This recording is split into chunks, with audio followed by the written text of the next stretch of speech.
Good morning students. Communicable diseases में the second way of transmission is intestinal infection. Okay, the second classification of the communicable diseases intestinal infection. So previous lecture में हमने देखा respiratory infections. So हमने total 7 to 8 respiratory diseases देखे, communicable respiratory diseases. आज हम देखेंगे intestinal infections. सो उसमें first है पोलियोमाइलाइटिस. पोलियोमाइलाइटिस सबको मालूम ही है. Poliomyelitis it is the one of the greatest problem in our India, but it is now eradicate from the India. Okay, so ये बाहर चला गया है, इंडिया के बाहर चला गया है. ये पूरा इरेडिकेट किया गया है, मतलब पूरा नष्ट किया गया है by government by giving the oral polio doses. So poliomyelitis क्या है? It is one of the intestinal disease. Okay, so ये डिसीज कैसे होता है, उसका पॉजिटिव ऑर्गेनिज्म क्या है, उसका इंक्यूबेशन पीरियड क्या है, मोड ऑफ ट्रांसमिशन क्या है, ये सब हम आज जानेंगे. ठीक है. So poliomyelitis is the acute systemic disease caused by a RNA virus. Okay, so ये किससे होता है? It is a polio virus. ये एक वायरस का टाइप है. माइक्रो ऑर्गेनिजम्स कौन सा है? इसमें वायरस है. ठीक है. सो पोलियो वायरस से होता है poliomyelitis, and which replicates mainly in the gastrointestinal tract. Okay, ये इसका रेप्लिकेशन कहाँ पे होता है? गैस्ट्रोइंटेस्टाइनल ट्रैक्ट में. In a very small percentage of cases, the virus may be reached to the CNS. कोई 1% लोगों में ये जो वायरस है वो CNS तक मतलब सेंट्रल नर्वस सिस्टम तक पहुंच जाता है. ठीक है. So and it also damage the anterior horn cells of the spinal cord and occasionally the medulla and the motor cortex, resulting into the various degree of paralysis. इससे क्या हो जाता है? पैरालिसिस हो जाता है और डेथ हो जाती है. ठीक है.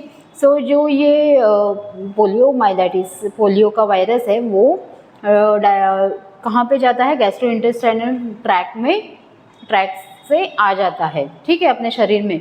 सो ये वहाँ पे रेप्लिकेट हो जाता है, मतलब वहाँ पे उसका मल्टीप्लिकेशन हो जाता है, और इसमें से 1% जो वायरस है वो CNS मतलब सेंट्रल नर्वस सिस्टम पे अफेक्ट करता है.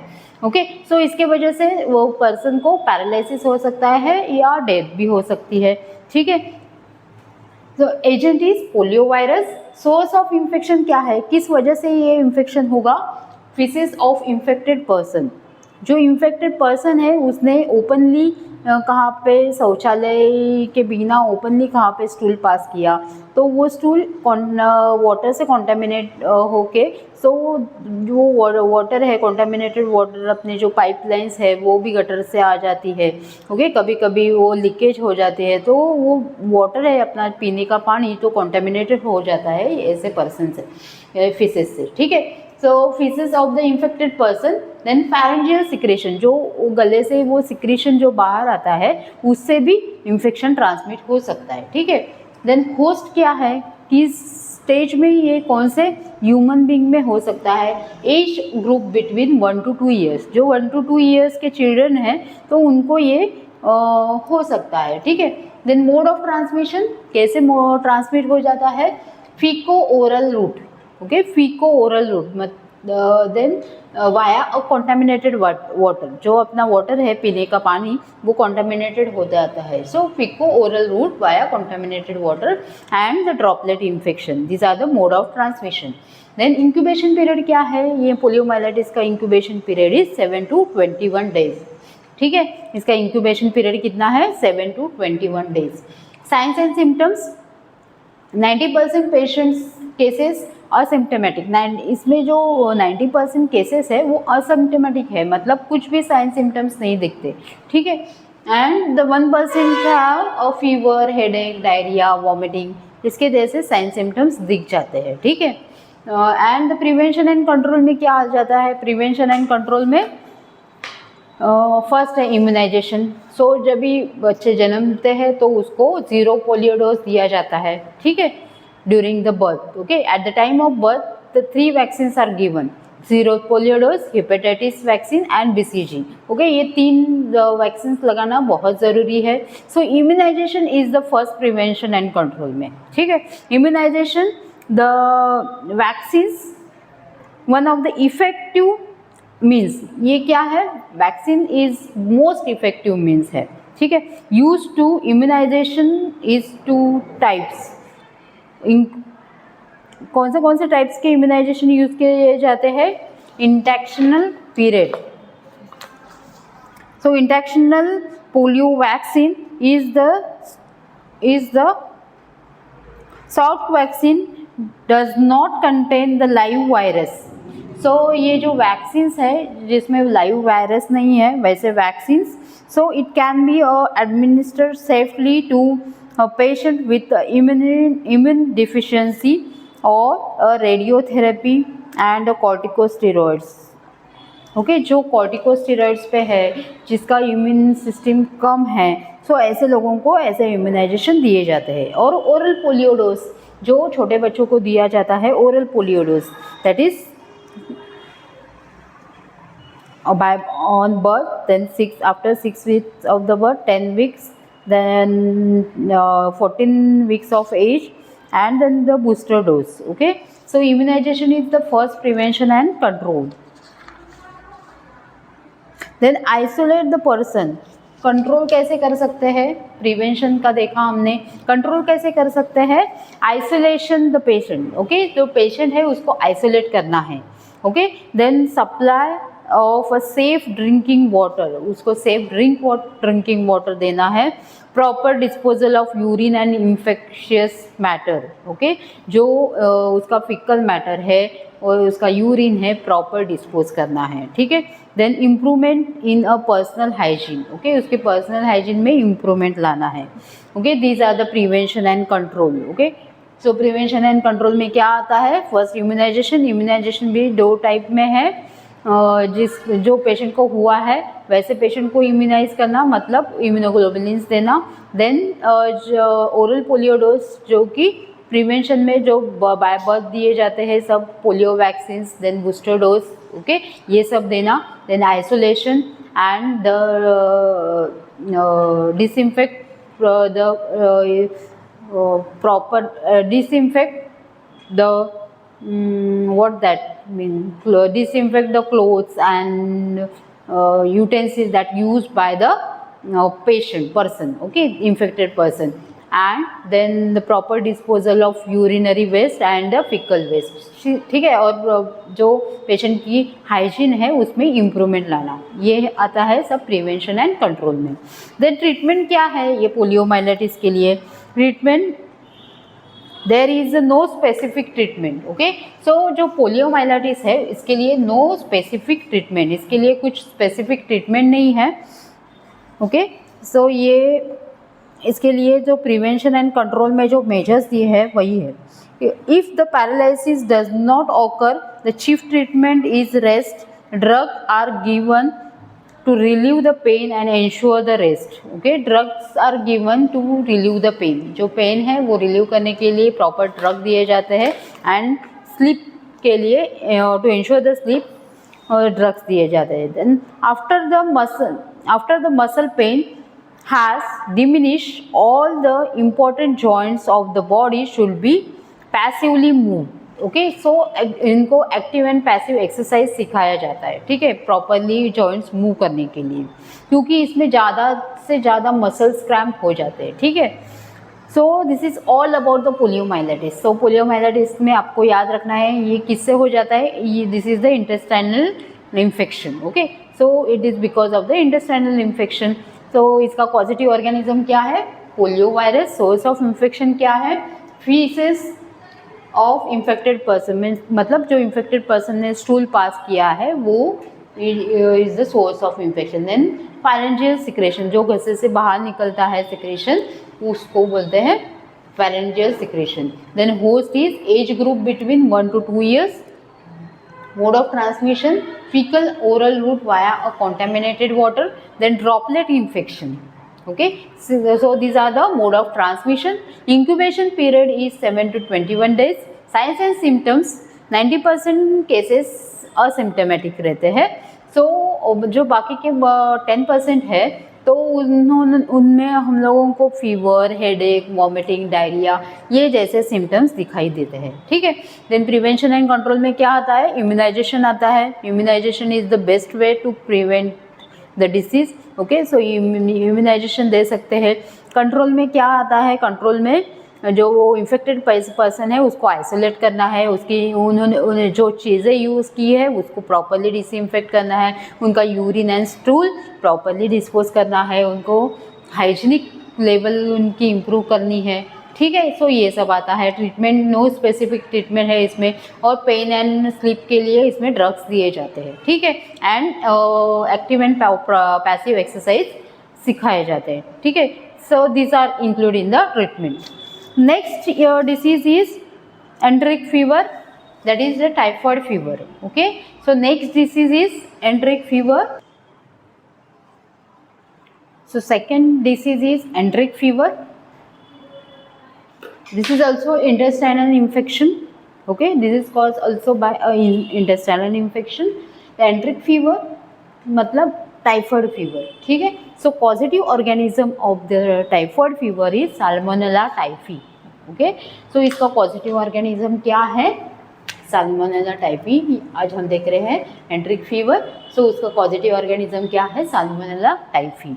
ये साल्मोनेला टाइफी जो कि उसकी वजह से टाइफॉइड फीवर हो जाता है। Typhoid fever is a acute infection of the illness that affect the gastrointestinal tract in many countries where the sanitation is undeveloped. Okay, जहाँ पे सैनिटेशन की प्रॉपर फैसिलिटी नहीं है वहाँ पे ये कॉमनली दिखाई देता है टाइफॉइड फीवर। ठीक है।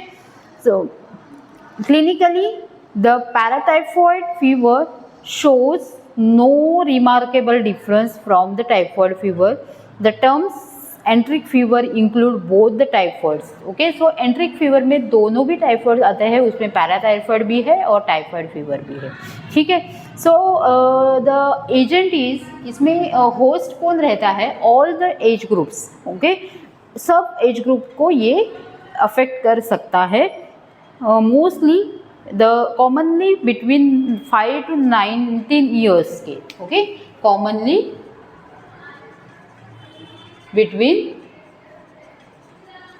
5 to 19 ईयर्स वाले जो लोग हैं उनको अफेक्ट कर सकता है typhoid. Okay, the source of infection क्या है इसमें? पेशेंट्स और कैरियर ऑफ डिसीज। ओके, जो पेशेंट जिनको हो टाइफॉइड हुआ है और जो कैरियर है, ओके, मतलब वो खुद में उनको साइन सिम्टम्स नहीं रहते। कैरियर्स मतलब क्या? जिनके अंदर वो एजेंट मौजूद रहता है पर वो साइन सिम्टम्स नहीं दिखाता। ओके, उसको खुद को कुछ नहीं होता पर वो डिसीज फैला सकता है। सो उसको बोलेंगे carrier. Okay, so carriers and the patient, infected person, these are the source of infection. ये पर्सन्स क्या हो सकते हैं? सोर्स ऑफ इन्फेक्शन हो सकते हैं। ठीक है। मोड ऑफ ट्रांसमिशन क्या है? Faecal oral root and urine oral route. Okay, जो यूरिन अपने वाटर में मिक्स हो जाए, पीने के पानी में फीकल मैटर मिक्स होने के बाद, कॉन्टेमिनेटेड वाटर पीने के बाद ही टाइफॉइड फीवर हो सकता है। ठीक है। इंक्यूबेशन पीरियड क्या है इसका? 7 to 28 days. So incubation period is 7 to 28 days. Prevention and control, first is immunization. Prevention and control में क्या आता है? इम्यूनाइजेशन। सो इसमें एक्टिव इम्यूनाइजेशन देते हैं। ठीक है। सो एक्टिव इम्यूनाइजेशन है, एक्टिव मतलब इन अवर इम्यूनाइजेशन शेड्यूल ये एक इम्यूनाइजेशन इंक्लूड किया है ये डिसीज का। टाइफॉइड फीवर के लिए भी एक वैक्सीन इंक्लूड किया है, that is called active immunization. तो वो एक्टिव इम्यूनाइजेशन दिया जाता है। The measures include active immunization by vaccines. The vaccines available for typhoids are, तो वैक्सीन्स कौन से अवेलेबल रहते हैं? Monovalent anti typhoid vaccines. So first vaccine, monovalent anti-typhoid vaccine. It is an agent growth heat killed, मतलब killed vaccine है ये। ठीक है। This is the type of killed vaccine. Then bivalent vaccine, it contain the Salmonella typhi and Salmonella paratyphi. proportion of 1000 millions to 500 millions organism respectively. So these are the killed vaccine, okay, bivalent vaccine and monovalent vaccine. Then tab it is a traditional tab vaccines contain the Salmonella typhi and Salmonella paratyphi. So one more is tab vaccines are also present. Then typhoid oral vaccines are also there. It contains not less than 10 times 10⁹ viable organisms of attenuated S typhi. So ये attenuated vaccines रहता है oral typhoid vaccine, ठीक है. Then general prevention measures क्या है? Early detection of the disease, notification and isolation of the patient. Okay, so early detection, it is the one of the general preventive measures, and notification and isolation of the patient, then proper disinfection of urine and stool, safe drinking water supply and food hygiene must be maintained. Okay, so ये सब किस में आता है? Prevention and control में, ठीक है. Then treatment is, what is the treatment for the typhoid fever? Bed rest, complete bed rest and good nourishing diet. Okay, so bed rest and nourishing diet is the good treatment for the typhoid fever. And the specific drugs are given such as ciprofloxacin and ofloxacin are given. Okay, in these cases. समझ में आया? What is mean by एंट्रिक fever? एंट्रिक fever और typhoid fever का positive organism क्या है? Salmonella typhi. सो ये positive organism याद रखना है. This is most important things. Okay, सब जो जितने डिसीजेस है उनके पॉजिटिव ऑर्गेनिजम्स आपको याद रखने हैं, ठीक है. Positive organism is salmonella typhi. Source of infection is patients or carrier of the disease. Host is all the age groups, commonly between 5 to 19 years old persons. Mode of the transmission is fecal oral route and urine oral route. Okay, incubation period is 7 to 28 days. Prevention and control में आता है immunization. So immunization में हर एक vaccines है. जो vaccines कौन से types के? Monovalent anti typhoid vaccines, bivalent type vaccines, then tab vaccines, oral typhoid vaccines, etc. Okay, then general preventive measures are early detection and isolation of the patient. Okay, and notification to the health center. Then proper disinfection of urine and stool, safe drinking water supply.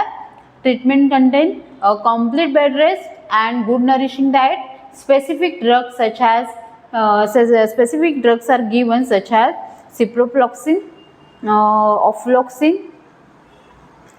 azithromycin are also given in appropriate dosage and durations. Okay, so next disease is hepatitis. So next disease कौन सा है? Hepatitis. Third one, intestinal disease.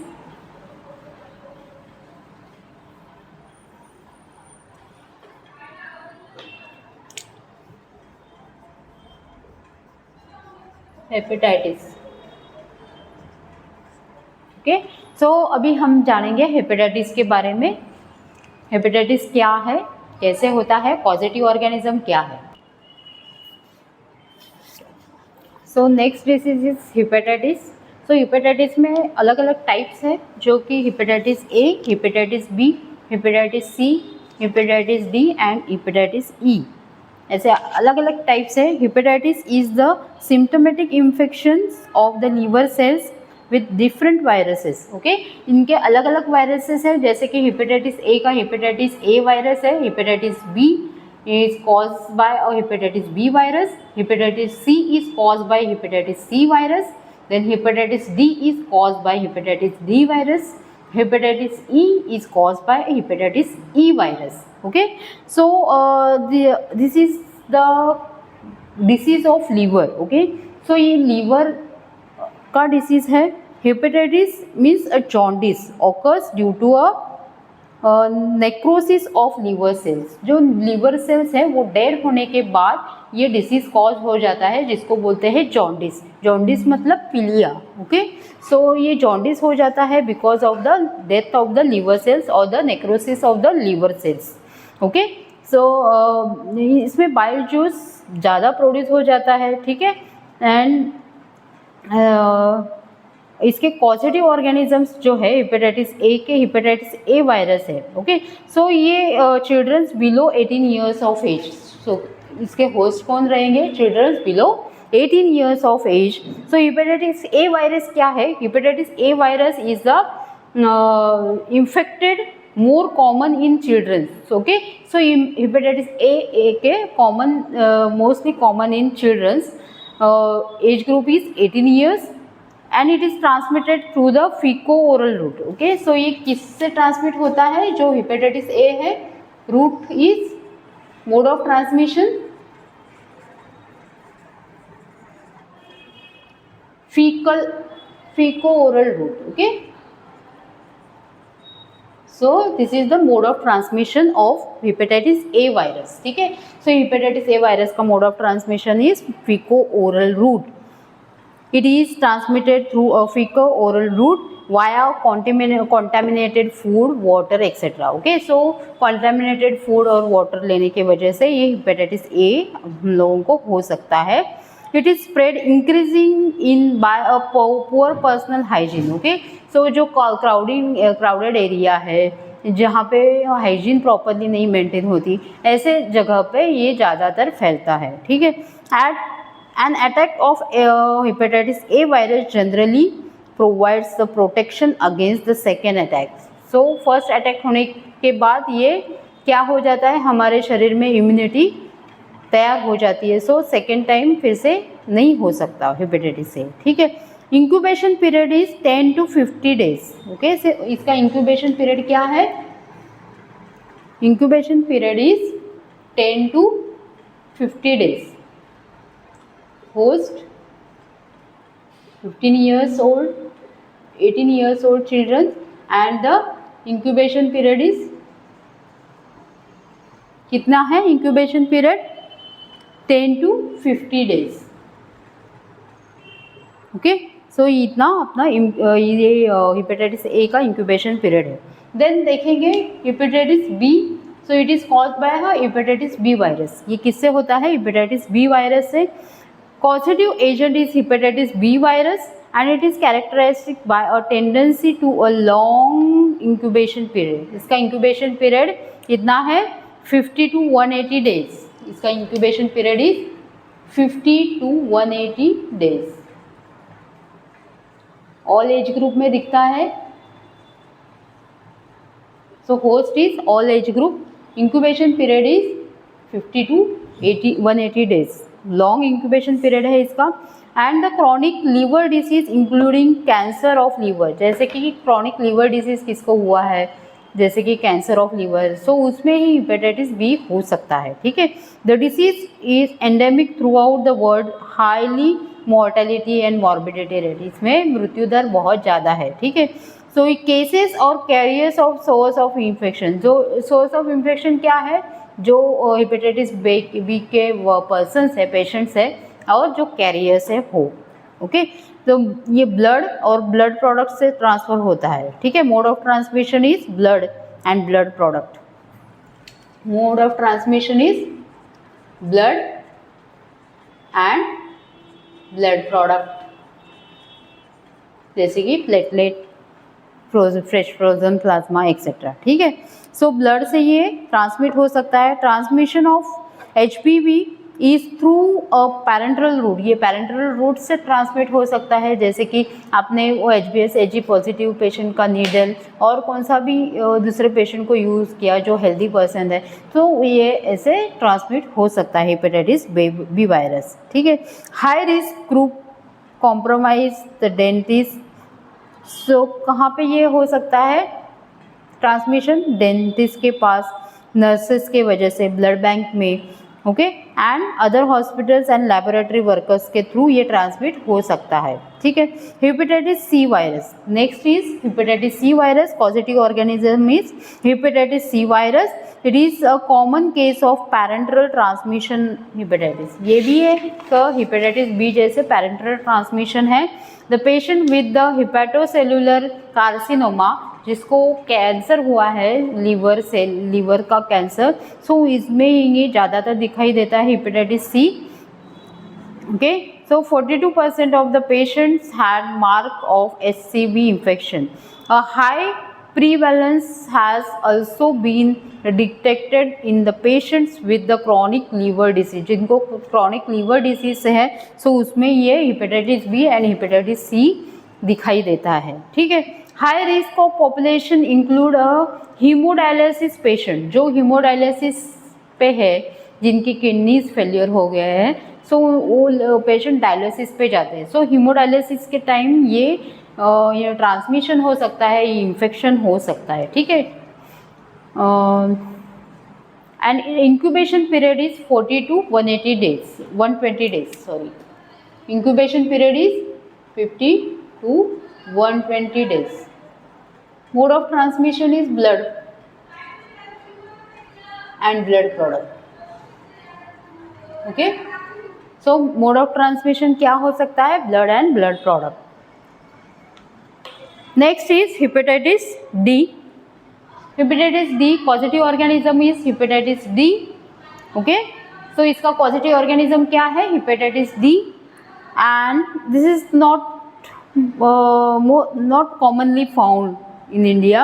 So this infection is endemic among with the hepatitis B, and the disease is transmitted predominantly by non-percutaneous route. So ये percutaneous route से transmit हो सकता है, जैसे कि पेरिटोनियल डायलिसिस है, जो हीमोडायलिसिस पे पेशेंट है उनमें ये ट्रांसमिट हो सकता है।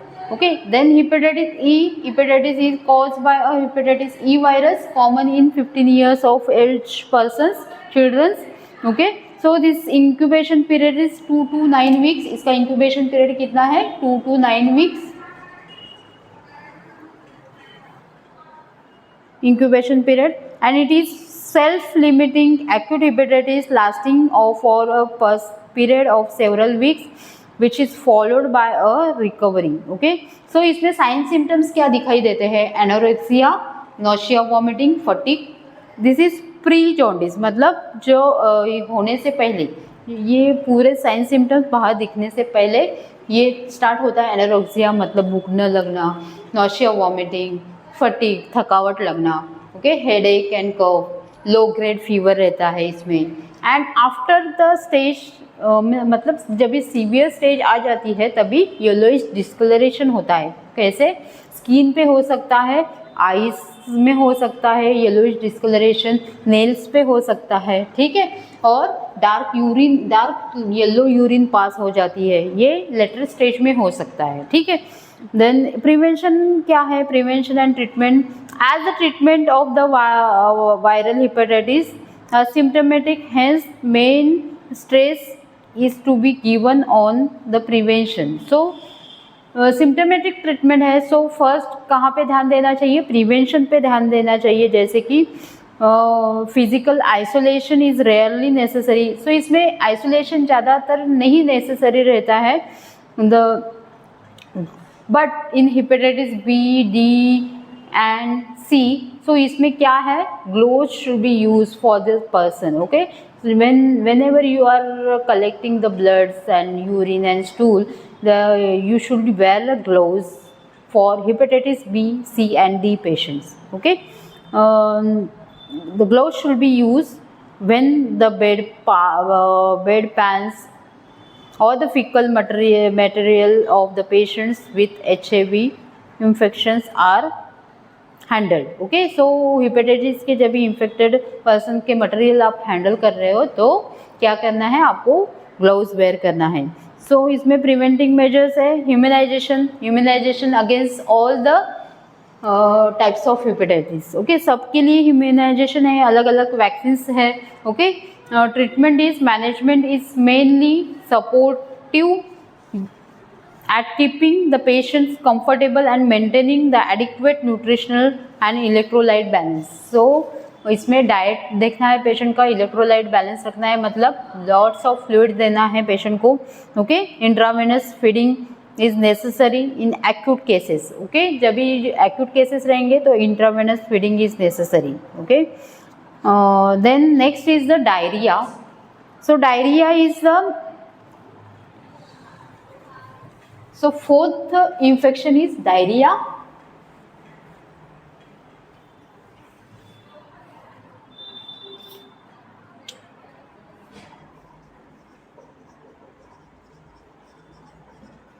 So diarrhea मतलब लूज मोशंस होना, जुलाब होना. The terms diarrhoea disease refers to a group of disease predominantly symptoms of diarrhea. Acute diarrhea lasts for 3 to 7 days. So पूरे 1 वीक तक डायरिया कंटिन्यू चालू है, लूज मोशंस चालू है. So that is called a diarrhoeal disease. Okay, it is the diarrheal disease is important health problems especially among the children. ये छोटे बच्चों में ज़्यादातर दिखाई देता है. Okay, so etiological agent is widely range of organisms cause to acute diarrhea is rotavirus, ecovirus. so इसका causative organism क्या है? Causative agent is rotavirus, ecovirus. Okay, so these are the causative agent of diarrhea. Okay, so इसमें क्या क्या है? Escherichia coli, shigella जैसे bacterias है. Okay, and the mode of transmission is faeco oral route. Mode of transmission is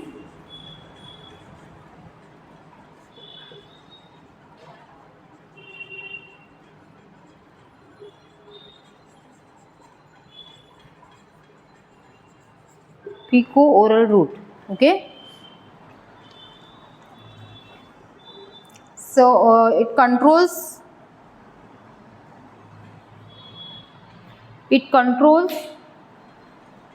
how to control this? The intravenous measures. so intravenous fluid दिया जाता है. oral rehydration therapy है इसमें. okay, preventive measures are oral rehydration therapy. okay, ORH, oral rehydration therapy. oral rehydration therapy is a life saving measure. okay, छोटे बच्चों में जब भी जुलाब होता है तो oral rehydration therapy दी जाती है. oral rehydration agent दिए जाते हैं जिसमें sodium, potassium chloride and water इसका अच्छे से बैलेंस रखा हो. ठीक है, so next is appropriate feeding है during the diarrhoea. Normal food intake should be promoted including breastfeeding and this will develop the child to recover the faster. okay, so इसमें fluid balance रखा जाता है. Okay, treatment and prevention में क्या है?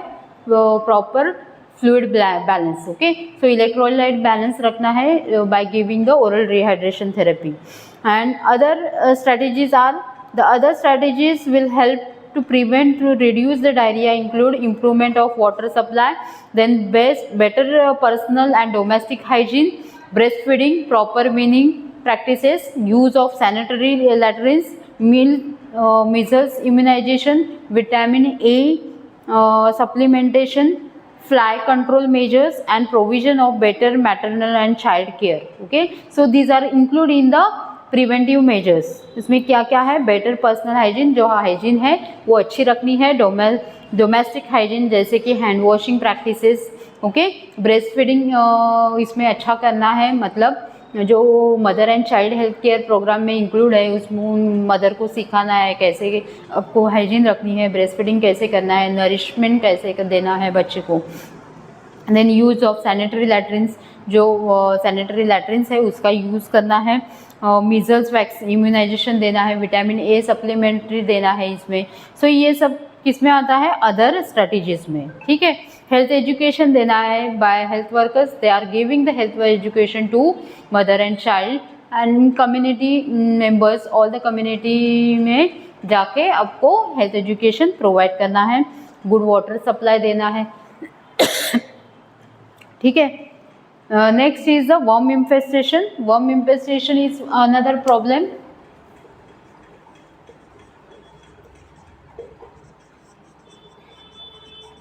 सो worm infestation में हमने previously देखा है अलग अलग हेलमिंथिस डिसीज, उसमें टैपवर्म है, ओके, राउंड वर्म है, हुक वर्म। सो ये सब वर्म इन्फेस्टेशन हो जाता है क्योंकि जो हाइजीन है वो अच्छी नहीं रखी जाती, जहाँ पे क्राउडेड एरिया है, जहाँ पे सैनिटेशन का प्रॉब्लम है। सो यहाँ ऐसे एरिया में ये प्रॉब्लम ज़्यादातर दिखाई देता है वर्म इन्फेस्टेशन का, ठीक है। Signs and symptoms are infections held to poor nutrition status. Due to poor nutrition status के वजह से ये होता है। The toxic body fluids and parasitic may be cause the urticaria.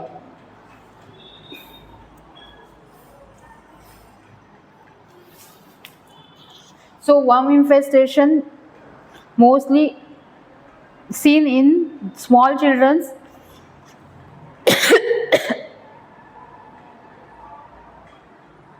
prevention and control,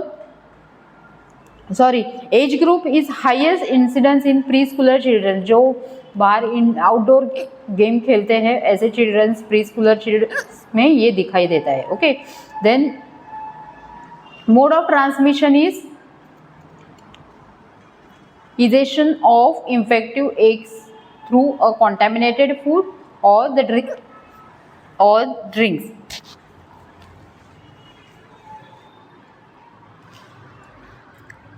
Incubation period is about 2 months. Prevention and control क्या आता है? Treatment. The drugs or of choice for a treatment of cases are mebendazole. सो इसमें mebendazole दिया जाता है, okay. Worm infestation मतलब जो worms से होने वाली बीमारी, उसमें अलग अलग वर्म्स है, हुक वर्म्स है, थ्रेड वर्म्स है, टैप वर्म्स है, ठीक है। सो ये प्री स्कूलर चाइल्ड में ज़्यादातर दिखाई देता है। सो इसमें जो पॉजिटिव एजेंट है वो क्या है? वर्म्स।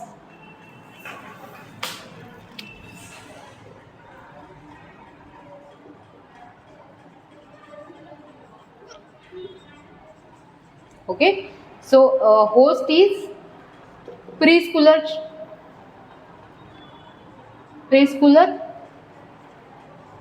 Children, okay. जो प्रीस्कूलर चिल्ड्रन है उन्होंने वो चिल्ड्रंस में ये दिखाई देता है, okay. Prevention is treatment, drugs of choice is mebendazole, sanitation measures जैसे कि use of sanitary latrines. Then health education, educate about the standard of personal and domestic hygiene, hand washing practices, okay. Then washing of the vegetables before eating them raw, and protection of the food from the flies, okay. These are included in the prevention and control. So अलग अलग round worm है, hook worm में अलग है, and tape worms measures are different, okay. So this is all about the intestinal infection. So intestinal infection mostly होता है contaminated water से, जिसमें हमने आज देखा डायरिया है, हिपेटाइटिस है, ओके। हिपेटाइटिस के बारे में पढ़ा, डायरिया के बारे में पढ़ा, एंड कौन से है disease? Poliomyelitis, okay. So these all are the intestinal infectious diseases.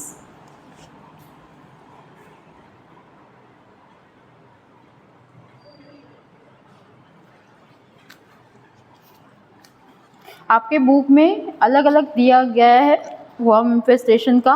Ascaris मतलब राउंड वर्म का लिखा है, lifestyle, science, symptoms, epidemiological factors, and the next worm is hook worm. Hook worm का भी लाइफस्टाइल, उसका problems in India, science, symptoms क्या होते हैं, एपिडेमियोलॉजिकल फैक्टर क्या है, ये भी दिया है, okay. And the thread worm के बारे में डिफरेंट दिया है, ठीक है। सबके अलग अलग साइंस सिम्टम्स दिए हैं, ठीक है।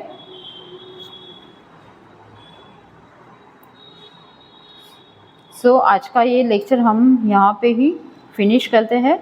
Thank you, students.